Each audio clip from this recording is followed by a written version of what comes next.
তোমাদের আগের ব্লগটায় দেখিয়েছি যে বারাসাত থেকে আমরা ফিরছি, তারপর বললাম আজকে উপোস।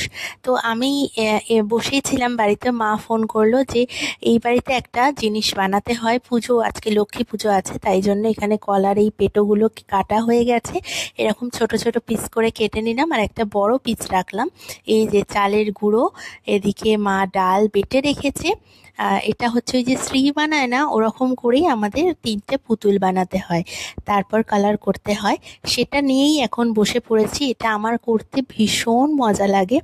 প্রত্যেক বছর বিয়ের আগে আমি করতাম, মেজদিদি থাকতো তার সাথে, মেজদিদি আসার আগে আমি করতাম।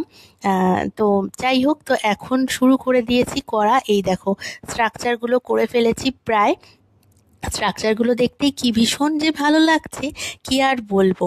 এখন ঘড়িতে জানো কটা বাজে বসেছি, হচ্ছে তোমার ওই 3টে নাগাদ। আমি ও বাড়ি থেকে এসছি, এসে 3টে নাগাদ বসেছি, নিয়ে ভাবলাম হয়তো অনেকটা লেট হবে। তো দেখি সত্যি মানে মা লক্ষ্মীর কৃপা না থাকলে হয়তো হয় না। দেখো তো তোমরা কিরকম হয়েছে আর কত তাড়াতাড়ি করেছি জানো।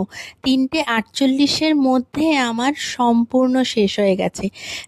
মানে এত তাড়াতাড়ি যে করতে পারবো একা একা, এটা বুঝতে পারিনি। যাই হোক, তো কেমন হয়েছে তোমরা বলো। এটা হচ্ছে লক্ষ্মী, কুবের আর হচ্ছে নারায়ণ। আর এখানে একটা ওই চাল ডাল দিয়ে একটা প্রদীপ করে নিয়েছি, 4 মুখওয়ালা। আর আর একটা করতে হয় হচ্ছে অলক্ষ্মী করতে হয়, সেটা হচ্ছে গোবর দিয়ে করতে হয়। সেই গোবরটাও মা রেডি করে রেখেছে। আর এই যে আমার পুরো কালার কমপ্লিট, এবার ঠাকুরের ওখানে গিয়ে রেখে দেবো।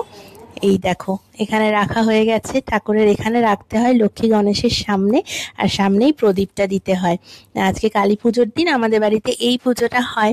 এটা হচ্ছে সবার পুজো, এটা ঠাকমা পিসারা করতো। দুর্গা পুজোর সময় তোমাদেরকে বলেছি না যে এটার মধ্যে ঠাকমা পিসা সবার ছোঁয়া রয়েছে। আর মার ওপর দায়িত্বটা দিয়ে গেছিলো যে শিলা তুমি দেখে রাখো, এটা তুমি দেখে করবে। আর এই বাড়ি চলে এসেছি ওইসব করে দিয়ে তাড়াতাড়ি করে, কারণ উপোস করেছি তো পুজো দিতে যেতে হবে। তো এই রকম একটা শাড়ি পরেছি হ্যান্ডলুমের। এই ও বাড়ির পুজোটা তোমাদের সাথে একটু শেয়ার করে নিই। আমি তো চলে এসেছিলাম, তারপর মম করে দিয়েছে ভিডিওটা। আমি ওকে বলেছিলাম নাহলে তোমাদের সাথে তো শেয়ার করতে পারবো না। তারপর আমিও একটু দেখে নিলাম কেমন পুজোটা হচ্ছে। তো এখন পুজো চলছে ও বাড়িতে, চলো একটু দেখে নিই। আর এই দিন জানো তো, লক্ষ্মী বিদায় করে ঘর থেকে ওই গোবরের যে পুতুলটার কথা বললাম, ওইটা হচ্ছে কোন ইয়ে ফাটাতে ফাটাতে যেতে হয়, ওই কুলো কুলো মানে বাড়ির যে ছেলেরা আছে কাউকে একটা কুলো ফাটাতে ফাটাতে অলক্ষ্মীকে বিদায় করতে হয়। ওটাও তো মম তুলে রেখেছে, সেটাও শেয়ার করছি তোমাদের সাথে। এই দেখো, দেখেছো কুলো ফাটানো হচ্ছে, ছাওয়াটা পড়ছে, দেখতে পাচ্ছ। মম হয়তো অত ভালো করে আর ভিডিওটা করতে পারিনি। এই যে এখানে অলক্ষ্মীর হচ্ছে ঘর থেকে বিদায় করে এই এখন এই রাস্তার মোড়ের মাথায় রেখে যেতে হয় এটাকে। তো চলো আবার আমি পুজোতে ফিরি একটু, আমি পুজো দিতে যাব এবার। এই যে পুজোর ডালা হাতে নিয়ে বেরিয়ে পড়েছি। এখানে মালা নিয়েছি, মিষ্টি নিয়েছি, সমস্ত কিছু নিয়ে মার কাছে চলে এসেছি একদম। এই যে আমাদের সিদ্ধেশ্বরী মা, এটা কি সুন্দরই না লাগছে দেখতে। আমরা অঞ্জলিতে দাঁড়িয়েছি, ওই জন্য পুপুকে বললাম পুপু তুই একটু ভিডিও করে দে। ও ভিডিওটা করে দিচ্ছিল। আজকে পুরো নির্জলা উপোস, 12 বছর ধরে নির্জলা উপোস করছি। আর বাবাই তো কোন ছোটবেলা থেকে নাকি নির্জলা উপোস করে, বাবার দেখেই শুরু করা। আর দেখো টিপটা আমাকে পড়ালো, তো টিপটা একদম ধারে পড়িয়েছে। মানে বাড়ি গিয়ে একটুখানি হালকা মুছে দিতেও হবে হয়তো।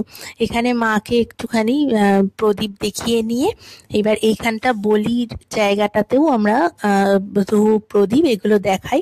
আর এই দিকটা দেখো মেলা বসেছে, কালী পূজায় আমাদের এখানে না মেলা বসে। পুরো এক একটা দোকান তো 1 মাস পর্যন্ত থাকে, ওই জিলাপি, তারপরে যে পিনাটসের দোকানগুলো হয় না, ওগুলো 1 মাস ধরে থাকে। দেখেছো আমার টিপটা কিরকম ব্যাকা পড়িয়েছে, দেখো তোমরাই কেমন লাগছে। যাই হোক, তো পরিয়ে দিয়েছে, আর তো কিছু বলা যায় না। চলো এবার পুজো দেওয়ার পরেই না কিরম জল টানে মনে হয়, মানে জল খাবো কখন এটাই মনে হয়। কিন্তু দেখো সারাদিন কি সুন্দর ছিলাম, তারপরে একটু প্রসাদ খেয়েই চলে এসেছি ফুচকা খেতে। হঠাৎ করে না ফুচকার ক্রেভিং উঠলো, মনে হলো যে একটু ফুচকা খেয়ে আসি। তারপরে এইবারই চলে এসেছি, প্রসাদ খাবো, খেয়ে তারপরে আবার যাব বাড়ি। এই যে মারা বসে রয়েছে, মা প্রসাদ দিচ্ছে। এই যে এখন প্রসাদ খাবো, খুব জোরে খিদে পেয়েছে এবার। কেন জানি না, পুজো দেওয়ার পরেই না মানে মনে হয় যে খিদে পেয়ে গেল, কিন্তু সারাদিন কি সুন্দর থাকি। আর এখানে বাবাই বসে প্রসাদ খাচ্ছে, আর আমার থালাটা দেখো। মিষ্টিটা দেখেছো কি লোভ লাগছে না দেখে? চলো আগে চটপট করে খেয়ে নি। আবার লবঙ্গ তো ও বাড়িতে একা রয়েছে, ওই জন্য।